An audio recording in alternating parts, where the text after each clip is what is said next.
नमस्कार। कभी सोचा है कि एक प्राचीन भजन क्या वो सिर्फ शब्दों का एक कलेक्शन हो सकता है, या फिर क्या वो ब्रह्मांड के रहस्यों को खोलने वाली कोई चाबी हो सकता है? आज हम विष्णु सहस्त्रनाम की इसी रहस्यमयी दुनिया में उतरने वाले हैं। एक ऐसा पाठ जो यकीन मानिए एक प्रार्थना से कहीं कहीं ज्यादा है। चलिए इसी शक्तिशाली कथन से अपनी बात शुरू करते हैं।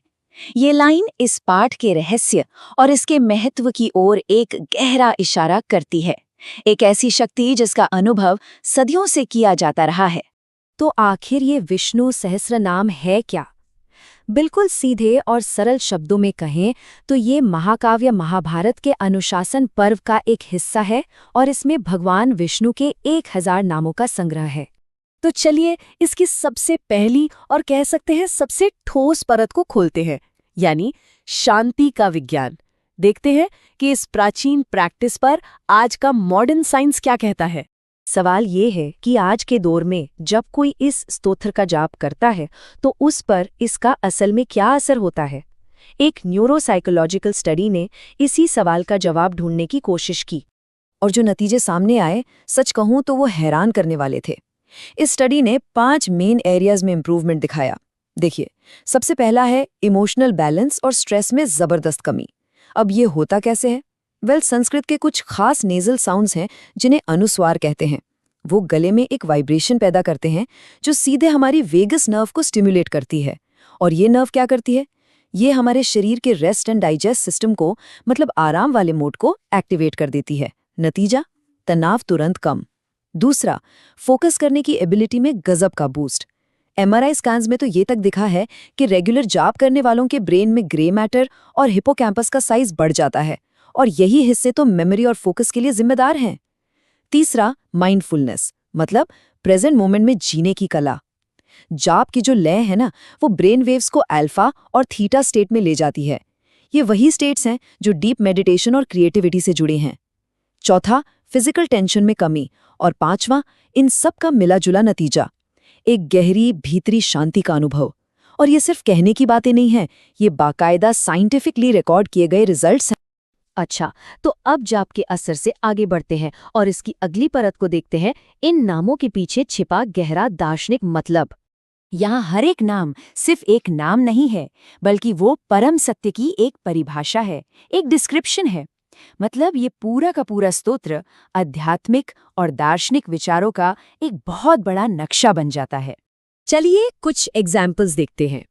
पहला ही नाम है विष्णु, जिसका मतलब है वो जो हर जगह मौजूद है, जो समय, स्थान या किसी भी चीज की सीमाओं से पूरी तरह परे हैं। ये सर्वव्यापी चेतना का आइडिया है। फिर एक नाम आता है अज, यानी जिसका जन्म न हुआ हो।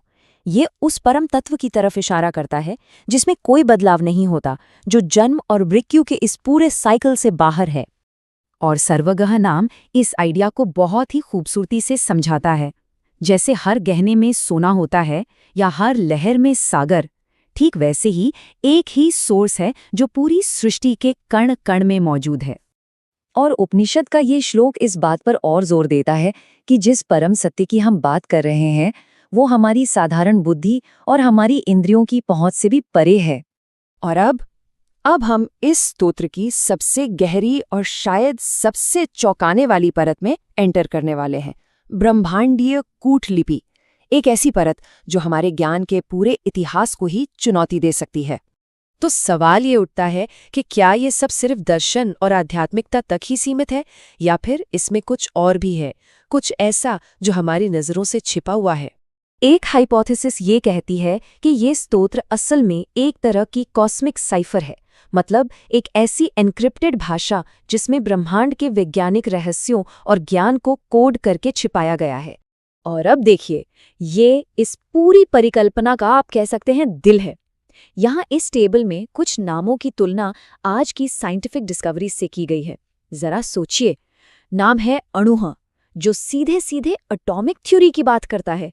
फिर है सूक्ष्म, सब एटॉमिक पार्टिकल्स की तरफ इशारा। विस्तारः, यानी ब्रह्मांड का विस्तार, the expansion of the universe. और जो सबसे चौंकाने वाला है वो है विश्वरेताः, जिसका मतलब है यूनिवर्सल सीड। ये तो हूबहू बिग बैंग की सिंगुलैरिटी वाली बात हो गई। तो सवाल यही उठता है कि हजारों साल पहले ये ज्ञान आया कहाँ से? तो हमने जो ये अलग अलग परतें खोली हैं, इनसे एक बात तो बिल्कुल साफ हो जाती है कि ये स्तोत्र सिर्फ एक प्रार्थना से कहीं ज्यादा है। तो यहाँ से हमें जो मेन बात समझनी है वो ये है कि विष्णु सहस्त्रनाम को कम से कम 3 अलग अलग लेवल्स पर देखा जा सकता है। पहला, ये मेंटल पीस के लिए एक पावरफुल बायोहैक और एक साइकोलॉजिकल टूल है। दूसरा, ये रियलिटी को समझने का एक फिलोसॉफिकल मैप है। और तीसरा, ये एन्क्रिप्टेड साइंटिफिक नॉलेज का एक छिपा हुआ खजाना भी हो सकता है। इसकी जो कभी ना खत्म होने वाली शक्ति है ना, वो इसकी इसी मल्टीलेयर्ड कम्प्लेक्सिटी से आती है। ये एक लिविंग टेक्स्ट है जिसे हर कोई अपने अपने लेवल पर समझ सकता है, चाहे वो लेवल साइकोलॉजिकल हो, फिलोसॉफिकल हो या फिर शायद साइंटिफिक भी। और ये हमें एक बहुत बड़े सवाल पर लाके छोड़ देता है, प्राचीन ज्ञान के और ऐसे कितने खजाने हैं जो बस हमारी खोज और हमारी समझ का इंतजार कर रहे हैं।